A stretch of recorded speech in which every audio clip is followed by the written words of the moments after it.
नमस्कार, IND 121 में आपका स्वागत है। मैं हूं आपके साथ नवीन पुरोहित और आज हमारे साथ चर्चा करने के लिए स्टूडियो में मौजूद हैं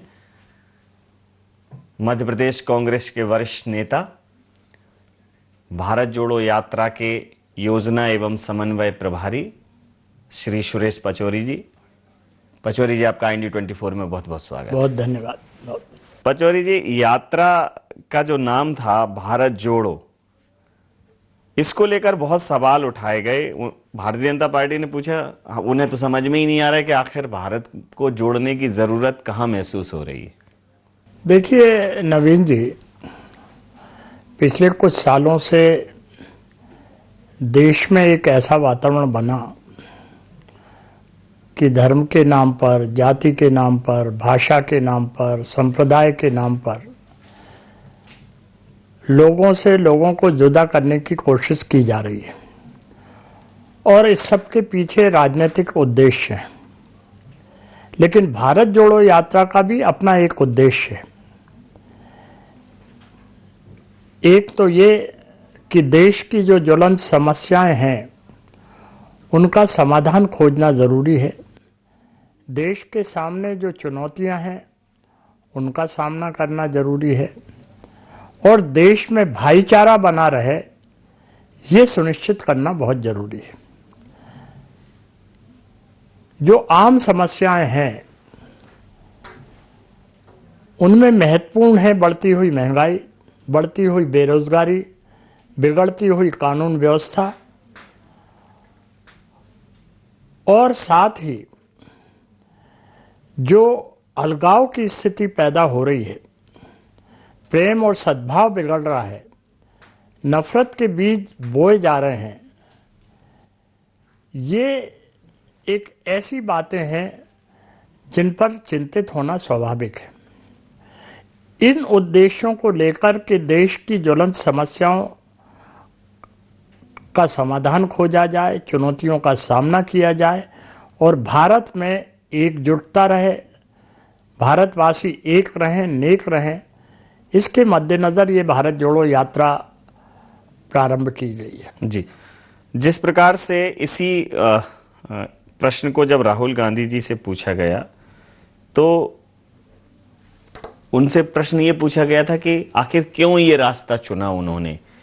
तो उनका कहना ये था कि जब हम महसूस कर रहे हैं कि संवैधानिक संस्थाएं जो है वो एक दबाव में हैं, मीडिया के ऊपर भी कहीं ना कहीं एक अप्रत्यक्ष दबाव है, तो जब हमें लगा कि लोगों से बात करने का, संसद में भी हमारी आवाज को दबा दिया जाता है, तो लोगों से बात करने का कोई जब जरिया नहीं मिला तो हम लोगों के पास निकल गए। तो एक बड़ा टफ डिसीजन, चूंकि राहुल जी के विषय में ये कहा जाता था कि उन्होंने अब भारत को देखा ही कितना है, तो आधा भारत तो उन्होंने नाप लिया है। तो अब आपको क्या लगता है कि कम से कम इस परसेप्शन को तो चेंज कर दिया आप लोगों ने मिलकर? देखिए, आपने बहुत सही बात उठाई और राहुल गांधी जी ने भी बहुत सही बात कही। आज अगर महंगाई पर चर्चा होना है, आज अगर बिगड़ती हुई कानून व्यवस्था पे चर्चा होना है, अगर बिगड़ती हुई आर्थिक स्थिति पर चर्चा होना है, तो वो कहाँ होगी? संसद में होगी, विधानसभा में होगी। जब संसद में परमिशन ही नहीं दी जा रही है कि वो उन मुद्दों पर चर्चा करें, जब विधानसभा में परमिशन ही नहीं दी जा रही कि इन मुद्दों पर चर्चा की जाए, तो फिर विपक्ष के नाते दायित्व क्या बनता है कि हम जन अदालत में पहुंचे। और रही बात कॉन्स्टिट्यूशनल अथॉरिटीज़ की, चाहे CBI हो, चाहे ED हो, चाहे इलेक्शन कमीशन हो, चाहे अन्य संवैधानिक संस्थाएं हों, जब वो स्वतंत्रता से काम ही नहीं कर पा रहे हैं, जब उन पर दबाव पड़ रहा है उन विपक्षी दलों को दबाने का, जो मुखरता से इन बातों को उठाने की कोशिश करते हैं, तो चारा क्या है? चारा यही है कि जनता के बीच में पहुंचा जाए। उदयपुर के कांग्रेस के सम्मेलन में ये तय हुआ कि जन जागरण अभियान शुरू किया जाएगा।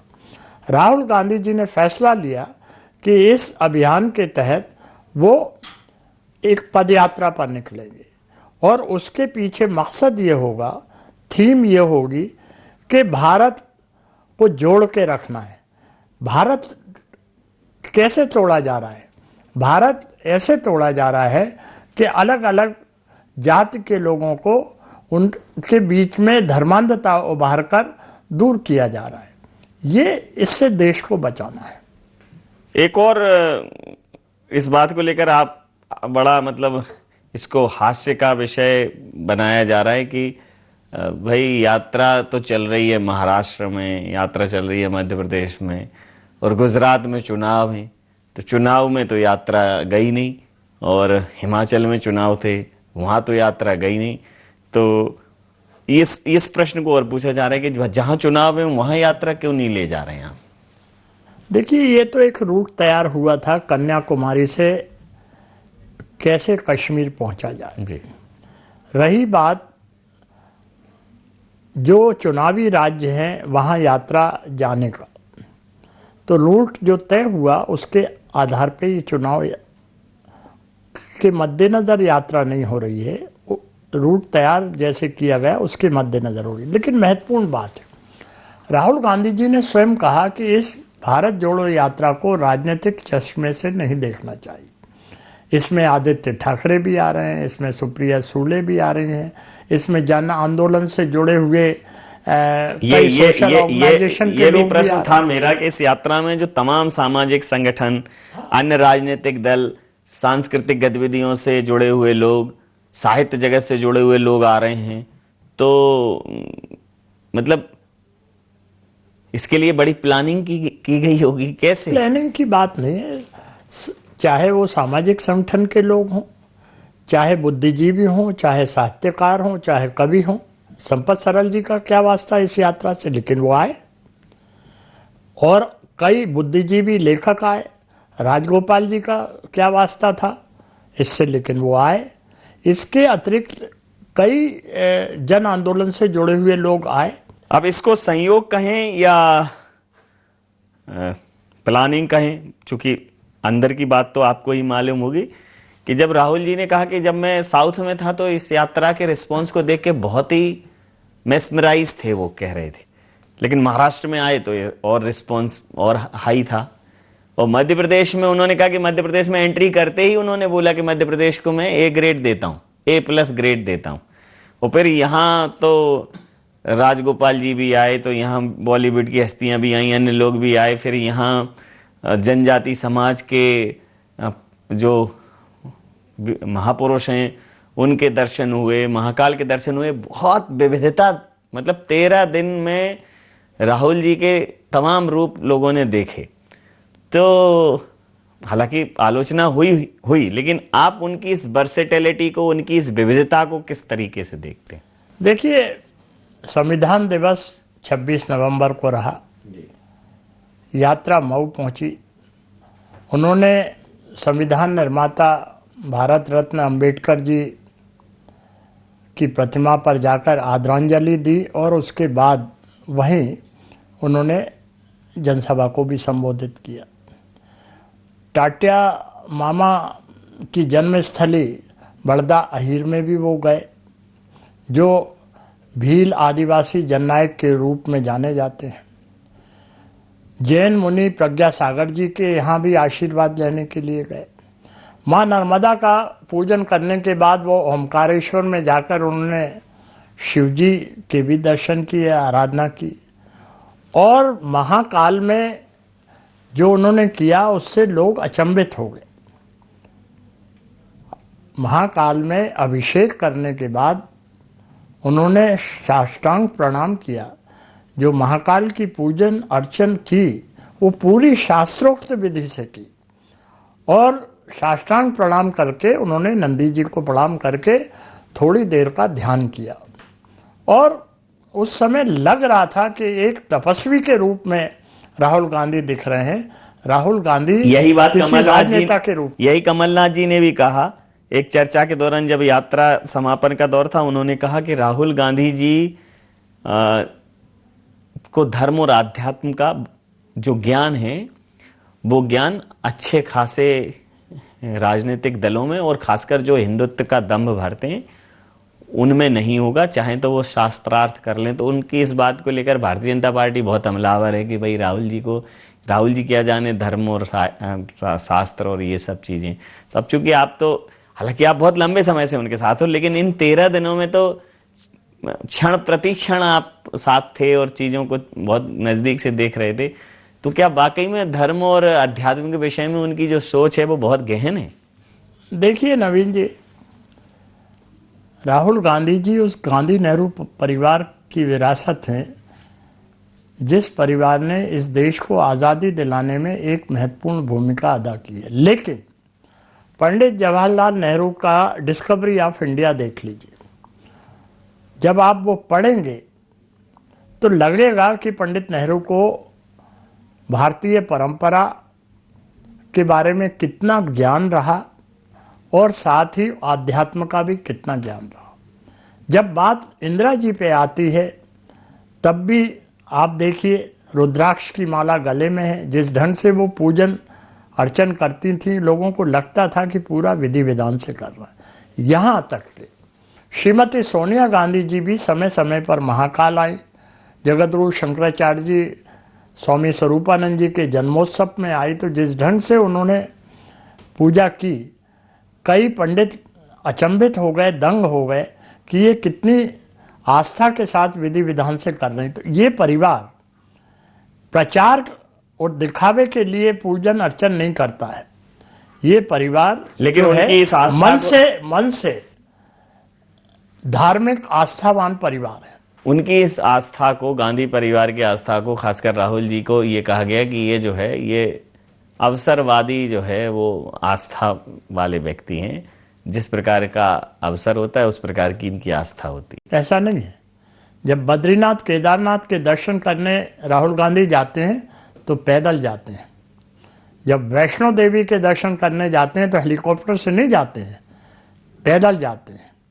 जब महाकाल का दर्शन करने आते हैं तो पूरे जो चोला पहन के पूजा की जाती है उसके साथ आराधना करते हैं। तो वो कोई पब्लिसिटी के लिए नहीं करते हैं, वो मन से करते हैं।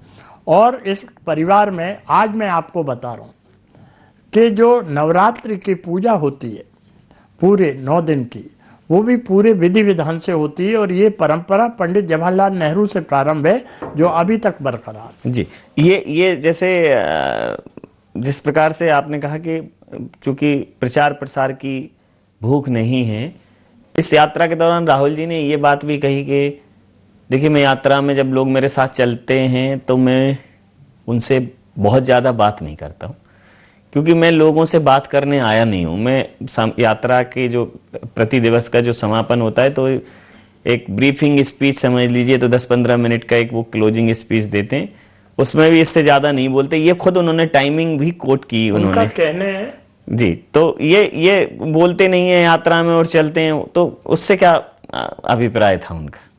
देखिए, एक तो व्यंग था कि वो मन की बात नहीं बोलते हैं, दिल की बात सुनते हैं। वो व्यंग कहीं और था। लेकिन वो अपना मुंह बंद रखते हैं ज्यादा समय, कान खुले रखते हैं। इसका आशय ये था कि वो लोगों की बात ज्यादा सुनते हैं, लोगों से मिलने में यकीन रखते हैं और एक सहज सरल संकल्पवान ऊर्जावान व्यक्तित्व के रूप में राहुल गांधी जी उभरे हैं। जी, तो आपको क्या लगता है कि जिस प्रकार से, देखिए एक बिल्कुल अन्यथा मत लीजिएगा, लेकिन एक कहना चाहिए कि उनके विषय में ये निरूपित किया गया था कि वो एक उम्र दराज जो है अल्प बुद्धि व्यक्ति हैं। जैसे अभी उनसे जब ये सब चीजें हुई तो किसी ने कहा बच्चा बुद्धि हैं, किसी ने कहा उनके नाम को लेके तमाम सारे मीम्स भी हैं। तो आपको क्या लगता है कि भाई राजनीतिक दल कहते रहेंगे, लेकिन जनता के अंदर उनको लेकर क्या मानस बना होगा? क्या राहुल जी की जो छवि है अब एक भारत के एक जानकार नेता के तौर पर, एक गंभीर नेता के तौर पर इस यात्रा से विकसित होगी? देखिए, इस यात्रा के जरिए जो भ्रम भारतीय जनता पार्टी ने विशेष रूप से फैलाया था, सोशल मीडिया के जरिए जो फैलाया गया था, इस यात्रा के जरिए वो भ्रम दूर हुआ है। मैंने कहा कि एक संकल्पवान, प्रतिभावान व्यक्ति के रूप में लोग राहुल गांधी जी को देख रहे हैं। आपको मैं एक छोटी सी मिसाल देता हूँ।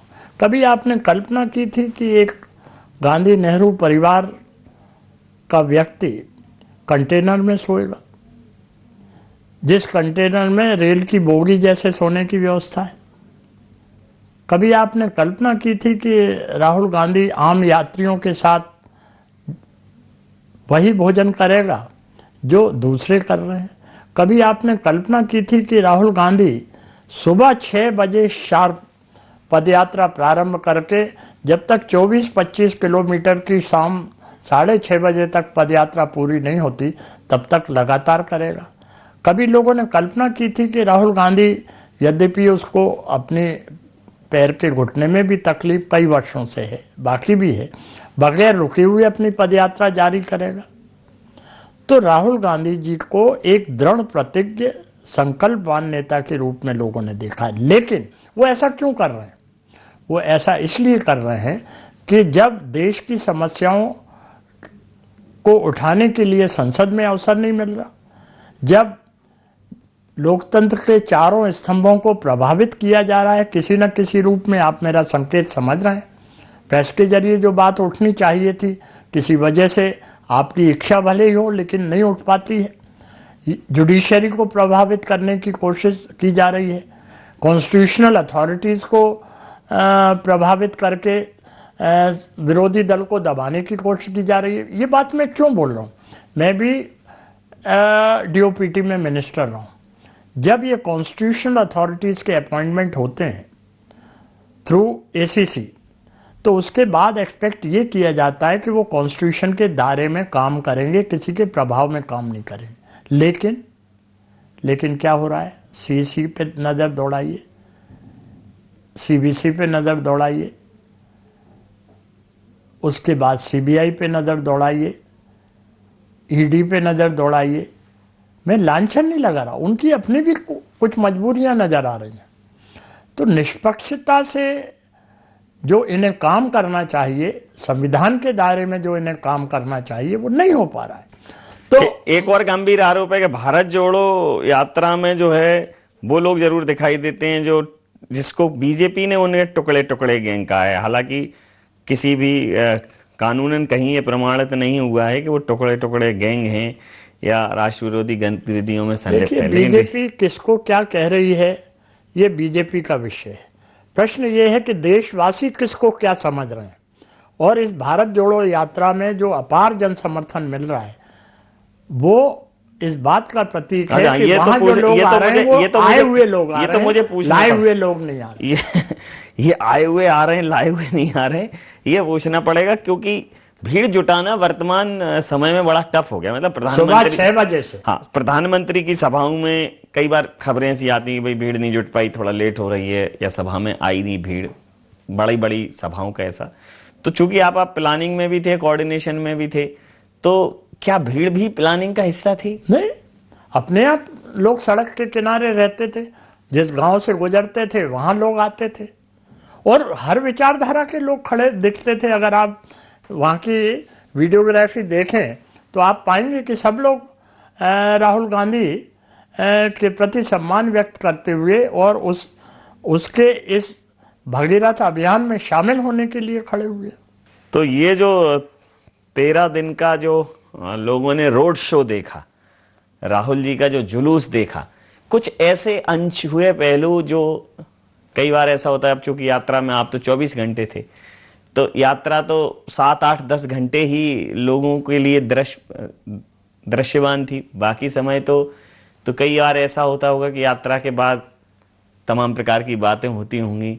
कोई ऐसी बात जो आपको लगी होगी कि जो आपके दिल को छुई हो, जो लगी होगी कि नहीं चलिए इस यात्रा के समन्वयन का और योजना का हिस्सा बनकर आपको सार्थकता का अनुभव हुआ? देखिए, इस यात्रा के दौरान वो खुले मन से लोगों से मिले, किसानों से बात की, बुनकरों से बात की, सेन समाज के लोगों से बात की, आदिवासी समाज के लोगों से बात की। विकलांग दिवस 3 दिसंबर को था, विकलांगों से बात की, उनकी समस्या जानी। तो सबसे उन्होंने बहुत खुले मन से बात की। चलते हुए बच्चे कहीं आ गए तो उनसे बात की, पूछा कहाँ तक पढ़ रहे हो, क्या पढ़ोगे, क्या बनोगे, तुम्हें लग रहा है रोज़गार मिलेगा, उनकी चिंता जानी। तो बहुत ही सहजता से, सरलता से, बुजुर्गों के साथ विनम्रता से, आम लोगों के साथ शालीनता से उन्होंने बातचीत की और ये देखा कि इस देश की क्या समस्या है, इस प्रदेश की क्या समस्या है। जब प्रदेश की समस्याओं के बारे में बात आई तो उन्होंने उज्जैन की जनसभा में उन सब बातों का जिक्र किया। जब इंदौर में उन्होंने प्रेस कॉन्फ्रेंस ली, उन सारे मुद्दों को छुआ जिससे मध्य प्रदेश वासी प्रभावित हो रहे हैं। तो वास्तविकता का अनुभव इस यात्रा का मूल आधार है। एक और बड़ा प्रश्न, चूंकि मध्य प्रदेश में कांग्रेस की वापसी हुई थी पिछली बार, लेकिन कांग्रेस एक ही कमी दिखी कांग्रेस में, वो था भरोसे का संकट। मतलब कमलनाथ जी के लिए भरोसा शब्द जो है उसका उन्होंने विश्लेषण किया होगा। भरोसे शब्द के कितने मायने होते हैं और किस पे करना चाहिए, किस पे नहीं करना चाहिए, ये उन्हें बखूबी भी समझ में आया होगा, क्योंकि जो भी था भरोसे का खेल था। जनता ने तो भरोसा जताया था, लेकिन अपनों ने भरोसा नहीं जता पाया। तो अब इस यात्रा, चूंकि ये यात्रा एक तरीके से कांग्रेस के लिए उनकी प्रतिष्ठा का भी विषय थी, और चूंकि सामाजिक सरोकार की यात्रा थी, गैर राजनीतिक यात्रा थी, तो बहुत बेहतरी से आयोजित हो जाए। सामाजिक सरोकार की राजनीतिक यात्रा होती है तो चलो फिर भी कार्यकर्ताओं से आह्वान हो जाता है, लेकिन सामाजिक यात्रा में तमाम प्रकार के लोगों को जोड़ना, तो एक मध्य प्रदेश के मुखिया होने के नाते, चूंकि आपके लंबे वक्त से वो सहयोगी हैं, एक बड़ा भरोसा उन्होंने इस यात्रा में आपके ऊपर जताया, और चूंकि इसका प्रभार आपके ऊपर था, जब समापन हुआ तो उन्होंने उस बात को उसको रेखांकित भी किया। तो इस बार कितने आशान्वित हैं कि कांग्रेस जिन पर भरोसा जताएगी आगे, या कमलनाथ जी वो भरोसा ऐसे ही कायम रहेगा? निस्संदेह रहेगा। और कमलनाथ जी ने आशा और विश्वास के साथ जो जिम्मेदारी मुझे सौंपी और अन्य साथियों को सौंपी, हम सब उन कसौटियों पर खरे उतरे हैं। रही बात आगे आने वाले चुनाव 2023 की, तो उसमें भी हम उनके आशा और विश्वास और कसौटियों पर खरे उतरेंगे, और मैं पूर्णतः आशान्वित हूँ कि 2023 में कांग्रेस की सरकार कमलनाथ जी के नेतृत्व में बनेगी। तो आप लोग कसौटियों पर खरे उतरेंगे तो जनता का भरोसा और जनता ही कसौटी पर भी खरे उतरेंगे? निस्संदेह। कमलनाथ जी को जो बहुत कम समय मिला इस प्रदेश की सेवा करने का मुख्यमंत्री के रूप में, वो 365 दिन में उन्होंने 365 वादे पूरे किए। जो वचन पत्र में जिन बातों का जिक्र किया था, किसानों के से संबंधित, नौजवानों के से संबंधित, आम इंसानों से संबंधित, कर्मचारियों से संबंधित, उन्होंने उन वादों की पूर्ति की दिशा में कदम उठाए। और हम सौभाग्यशाली मानते हैं कि हमें अपने प्रदेश में एक ऐसा अनुभवी नेता मिला जिसके मन में इस प्रदेश की प्रगति और विकास की तड़प है। लेकिन हम दुर्भाग्यशाली क्षण जब मानते हैं जब उनकी सरकार को अपदस्थ कर दिया गया। तो वो दुर्भाग्य सौभाग्य में बदलेगा 23 में? अवश्य कांग्रेस की सरकार बनेगी, कमलनाथ जी के नेतृत्व में सरकार बनेगी, और जन अपेक्षाओं की पूर्ति वो सरकार करेगी। तो कहते हैं जाके पैर ना फटे बेमाई, सो का जाने पीर पर आई। और दूसरे की पीर को समझने के लिए वास्तविकता के धरातल पर उतरना पड़ता है। माध्यम भारत जोड़ो यात्रा ही सही, लेकिन पूरी कांग्रेस वास्तविकता के धरातल पर थी। प्रदेश की हालत से लेकर लोगों की मनोदशा, देश की सोच, इन सब से भारत जोड़ो यात्रा रूबरू हुई होगी। और भारत जोड़ो यात्रा का एक बाई प्रोडक्ट या एक एलॉयड प्रोडक्ट जो तत्काल देखने को मिल रहा है वो ये है कि कांग्रेस तो इससे जुड़ी दिखाई दी। कांग्रेस के नेपथ्य में जो लोग खड़े दिखाई दिए, जिसके लिए भरसक प्रयास होते थे, वो इस यात्रा ने उसको फलीभूत कर दिया। भारत जोड़ो यात्रा अपने मकसद में कामयाब हो, अपने शिखर पर पहुंचे। और सर, जिस बेहतरी से उसकी योजना और समन्वयन का क्रियान्वयन किया गया, निश्चित रूप से आप बधाई के पात्र हैं। आपने भारत जोड़ो यात्रा के तमाम अनछुए पहलुओं को हमारे साथ साझा किया, हमें इतना समय दिया। आपका बहुत धन्यवाद, बहुत आभार। बहुत धन्यवाद।